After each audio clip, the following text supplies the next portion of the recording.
Hello friends, welcome to my channel. Friends, AP triple ఐటీకి సంబంధించి మనకి ఒక న్యూస్ అయితే వచ్చింది. సో మరి అది మీరు చూసే ఉంటారు. వేటి న్యూస్లో వచ్చింది. ఆర్జీకేటీ పీయూసీ సెలక్షన్ జాబితాను మంత్రి లోకేష్ విడుదల చేశారని 50,541 మంది విద్యార్థులు అప్లై చేసుకుంటే 4,040 మంది సెలెక్ట్ అయ్యారని చెప్పారు.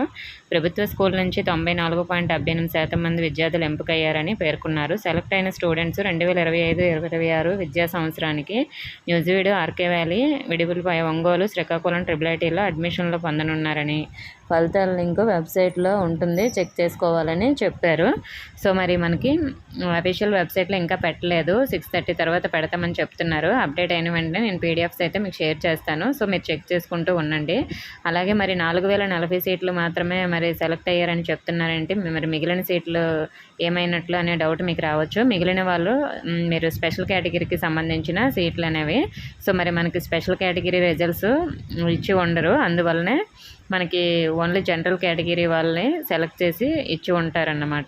సో మరి పీహెచ్ లిస్ట్ కూడా రాలేదేమోనే నేను అనుకుంటున్నాను. మరి పీహెచ్ లిస్ట్ వస్తే మనకి 4,200 అలా మనకి రావాలి. సో పీహెచ్ లిస్ట్ వచ్చిందా లేదనేది రిజల్ట్స్ పెట్టిన తర్వాతనే మనకి తెలుస్తుందండి. ఓకే ఫ్రెండ్స్, ఇంకేమైనా డౌట్స్ ఉంటే కామెంట్ చేయండి. ఇన్ఫర్మేషన్ నచ్చితే వీడియోని లైక్ చేసి మీ ఫ్రెండ్స్కి షేర్ చేయండి. మన ఛానల్ సబ్స్క్రైబ్ చేసుకోండి. Thank you for watching.